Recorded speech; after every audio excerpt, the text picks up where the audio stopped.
بسم اللہ الرحمن الرحیم۔ شروع اللہ کے نام سے جو بڑا مہربان اور نہایت رحم کرنے والا ہے۔ بنی اسرائیل میں دو بھائی رہتے تھے، ایک مسلمان تھا اور دوسرا کافر۔ ایک بتوں کی پوجا کرتا اور دوسرا اپنے خدا کی عبادت میں مصروف رہتا۔ دونوں ہی دریا کے شکاری تھے، مچھلیاں پکڑتے تھے۔ جو کافر تھا اس کے جال میں بہت زیادہ مچھلیاں آتی کہ جال کو باہر نکالنا مشکل ہو جاتا، اور جو مسلمان تھا اس کے جال میں صرف ایک ہی مچھلی آتی تھی۔ وہ روزانہ ایک ہی مچھلی لے کر گھر آتا۔ ایک مرتبہ اس مسلمان کی بیوی چھت پر گئی تو اس نے دیکھا کہ دوسری چھت پر کافر کی بیوی بیٹھی ہوئی ہے جو نہایت ہی خوبصورت لگ رہی تھی۔ اس نے بے انتہا زیور پہن رکھا تھا اور خوبصورت کپڑے پہن رکھے تھے۔ مسلمان عورت کے دل میں وسوسے آنے لگے۔ وہ اسے کہنے لگی، تم کتنی خوبصورت لگ رہی ہو، تمہارا لباس کتنا عمدہ ہے، تمہارے زیورات بہت حسین ہیں۔ اس پر وہ کافر عورت کہنے لگی، تم بھی اپنے شوہر سے بولو کہ وہ بھی بتوں کی پوجا کرنے لگ جائے۔ جب وہ بتوں کی پوجا کرے گا تو آپ کے حالات بھی بہتر ہو جائیں گے۔ وہ عورت خاموش ہو کر چھت سے نیچے اتر آئی اور شام کو اپنے شوہر سے کہنے لگی کہ میری حالت دیکھو، میرے کپڑے کتنے بوسیدہ ہو رہے ہیں، باقی عورتوں کے پاس بہت قیمتی لباس اور زیورات ہیں، یا تم مجھے طلاق دے دو یا تم بھی بتوں کی پوجا کرنے لگ جاؤ۔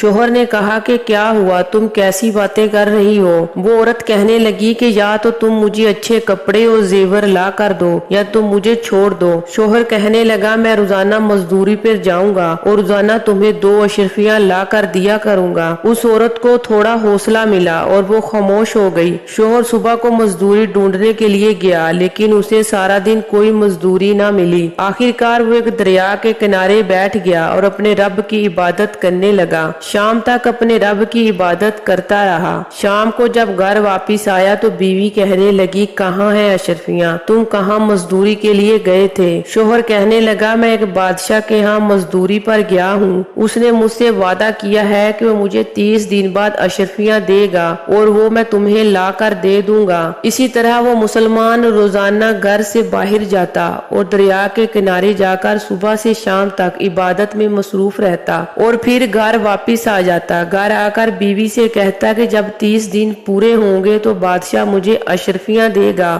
اسی طرح 29 دن گزر گئے۔ بیوی اپنے شوہر سے کہنے لگی، دیکھو اگر تم نے مجھے صبح اشرفیاں نہ لا کر دی اور میرے حالات کو درست نہ کیا تو تجھ کو مجھے طلاق دینا لازم ہو جائے گی۔ وہ مومن مرد گھر سے باہر نکلا اور ایک یہودی کے پاس چلا گیا۔ اسے کہنے لگا کہ مجھے مزدوری دے دو۔ یہودی کہنے لگا کہ میرے پاس تمہارے لیے مزدوری تو ہے لیکن تمہارے کھانے پینے کا انتظام میں نہیں کر سکتا، شام کو اپنی اجرت لے کر چلے جانا۔ اس پر وہ مسلمان مرد راضی ہو گیا اور روزے کی نیت کر کے یہودی کے ساتھ کام کرنے لگا۔ ادھر اللہ کے حکم سے ایک نیک بندہ اس کی بیوی کے گھر گیا اور جا کر اسے 29 اشرفیاں دے کر آیا اور کہنے لگا، اپنے شوہر سے کہنا اگر وہ اس بادشاہ کی خدمت میں رہتا تو اسے پوری 30 اشرفیاں ملتی، لیکن وہ ہمیں چھوڑ کر ایک یہودی کے پاس چلا گیا ہے، اس لیے ایک اشرفی کم ہے۔ دوسری طرف وہ مسلمان مرد اس یہودی کے ہاں صبح سے شام تک مزدوری کرتا رہا اور شام کو گھر واپس آیا تو اپنی بیوی کو 2 اشرفیاں دی۔ بیوی کہنے لگی کہ آپ یہودی کے ہاں کیوں گئے؟